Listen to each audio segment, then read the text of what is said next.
మీకు విషయం చెప్తా. ఒక ఆయన దేవుడికి పొద్దున్నే దీపం పెట్టేసి ఆఫీస్‌కి వెళ్ళిపోయేవాడు.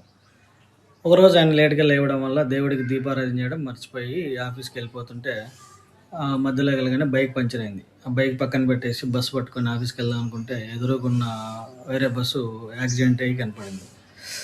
అబ్బా! నా టైం బాలేదనుకోని ఎలాగోలా ఆఫీస్‌కి వెళ్ళిపోయాడు. ఆఫీస్‌లో వర్క్ చూసుకొని కిందికి వచ్చేసిన తర్వాత ఏసీ యేసుకుందాం అని చెప్పేసి ఏసీ యేసుకుంటే ఏసీ యేసుకున్న వెంటనే కరెంట్ పోయింది. దేవుడా! పొద్దున్న లేచినప్పటి నుంచి పూజ చేసి నిన్ను పూజిస్తానే, నాకు ఇదేనా జరిగేది, కనీసం పడుకున్నామంటే ఏసీ కూడా లేకుండా చేసావుగా దేవుడా అంటాడు.